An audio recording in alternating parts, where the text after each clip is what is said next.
Está tomando fuerza nuevamente lo que es el conflicto entre Israel e Irán. Esto no es nuevo, viene pasando hace tiempo. Bueno, de hecho viene pasando hace siglos hasta se podría decir. Es algo histórico ese conflicto. Pero no me voy a meter acá en temas geopolíticos porque no son mi área de expertise, no me voy a meter ahí que no sé. Me meto puntualmente en las guerras. Cómo las guerras afectan el mercado y puntualmente Bitcoin.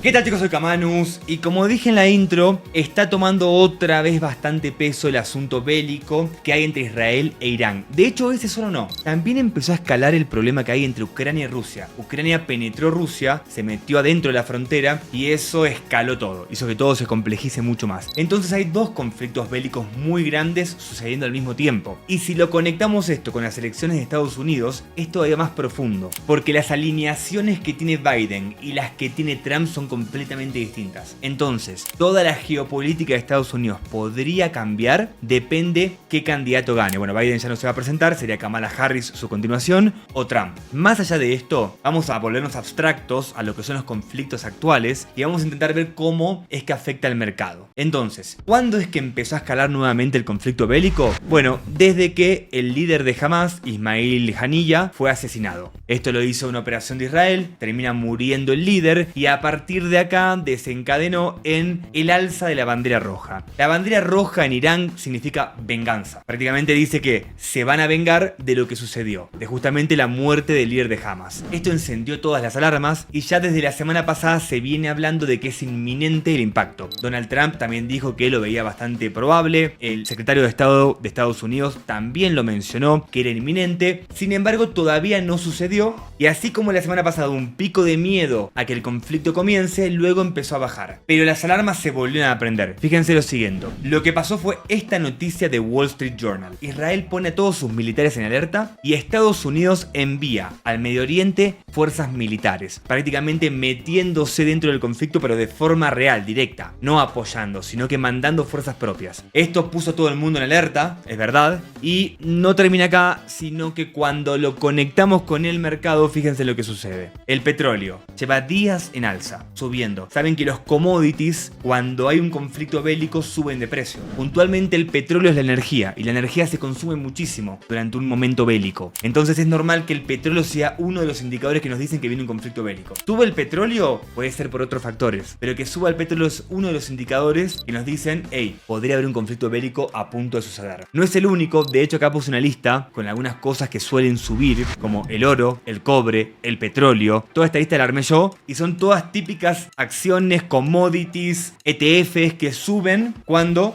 los conflictos bélicos suceden. Porque bueno, el petróleo es normal, es un commodity, el oro porque es un refugio y sabemos que cuando viene un conflicto bélico los mercados rápidamente se van a la baja de forma instantánea. La incertidumbre, ¿qué hace? Hace lo que llama un flight to quality, o sea, volar a la calidad. Cuando hay incertidumbre la gente va a lo seguro y lo seguro es el oro, por lo menos en un momento inicial. Después puede migrar hacia otros lugares, pero el oro siempre se refuerza. Y lo otro, el cobre. Es otra industria que también se refuerza cuando vemos que esto sucede. Ahora, ya dicho esto, ¿qué podemos esperar? Este informe que les estoy mostrando acá a continuación está buenísimo. Lo había compartido en otro video, se los vuelvo a compartir hoy. Miren que se puede descargar o se puede ver desde el explorador. Lo que tiene el informe es que es un estudio completo hecho por el Instituto de Finanzas de Suiza, donde muestran cómo se comporta la guerra ante los conflictos bélicos. Y fíjense que lo llama como efecto contradictorio, porque uno piensa que las guerras son negativas para los mercados, que justamente la incertidumbre, el miedo, generan mucho más cauto el gasto, el consumo, con lo cual se congela todo. Sin embargo, es lo contrario. Por lo general, han resultado positivos para los mercados. Ahora, ¿saben cómo se vio que esto se comporta? Esta frase que se le atribuye a Rothschild, pero no se sabe si verdaderamente es de él. Un día apareció, se le atribuye a Rothschild, como dije, no está confirmado que sea de él, pero dice comprar en los cañones y vender en las trompetas. O sea, los cañones es cuando empieza la guerra. Las trompetas suenan cuando la guerra termina. Sucede que cuando un conflicto bélico bélico comienza, sí ese momento, ese estado puntual del mercado es de incertidumbre plena y miedo, con lo cual corrige. Es muy parecido a lo que pasó con el COVID. Vieron con el COVID que hubo algo de miedo y corrigió. Sin embargo, el mundo bélico, o sea la guerra, genera un consumo ultramasivo. Uno cuando tiene guerra le da la excusa al Estado para que pueda imprimir dinero sin ningún tipo de restricción. Y lo hacen. Y todo ese dinero se va a la producción militar, a la producción de alimento, a la producción de energía. Entonces, todo ese dinero termina generando muchísimo más consumo, que lo que hace es un boost en la economía. Después se paga,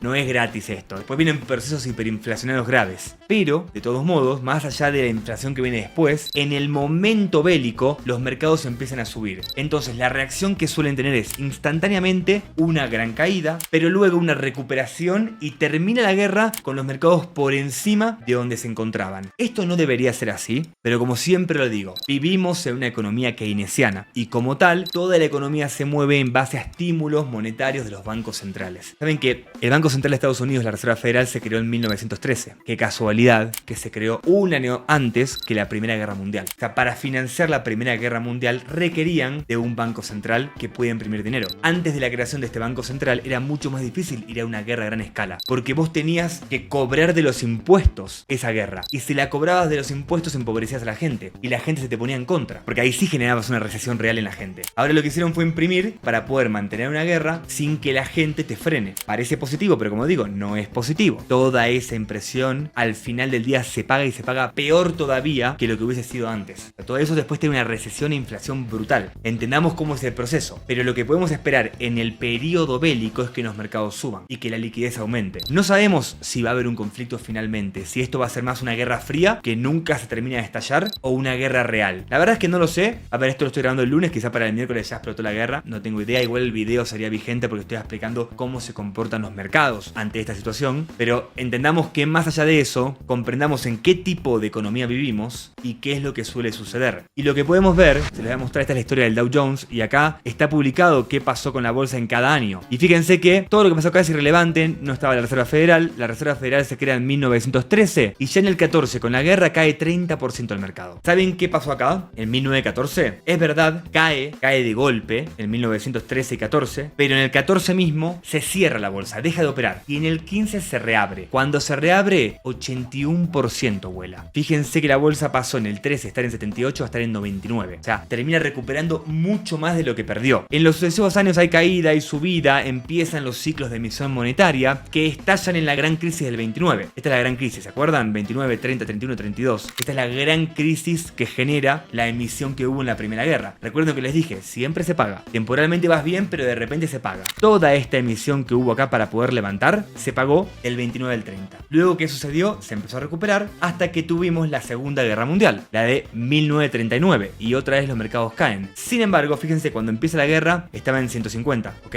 Esto que es de acá, fíjense, el valor en el que cierra la bolsa. Estaba en 150, fíjense cómo termina en el 45, en 192. Cuando termina la guerra, ya los mercados habían subido nuevamente, porque inicialmente hay un movimiento a la baja, pero luego los mercados se estimulan y suben. ¿Y cómo evoluciona? Como pasó en la gran crisis del 30. Años después, un gran golpe a la bolsa. En 2008 tuvimos algo similar. También después de una gran emisión monetaria, se pagó lo que fue la crisis subprime. Y ahora estamos con esta pelota que va circulando. Pero como sabemos, cada vez que empiezan los problemas, una nueva guerra genera nueva demanda de dinero, genera un rol de la deuda y otra vez empieza el ciclo. Es más difícil mantenerlo. Se está saliendo de control. Lo que es la emisión monetaria y la deuda se está descontrolando, lo cual hace que estemos en la puerta de una gran crisis o gran rotura de los mercados. No estamos todavía en ese momento, pero sí podemos adelantarnos a qué pasa durante una guerra para saber movernos. Y la verdad es que si bien hay una caída inicial cuando hay un primer ataque o cuando hay este primer movimiento de tropas, anuncios bélicos, declaraciones de guerra, es verdad, rápidamente se recupera y en los subsiguientes años el mercado sobrepasa el estado que se encontraba al iniciar la guerra. Ya dicho esto, escuchen lo siguiente que es interesante, porque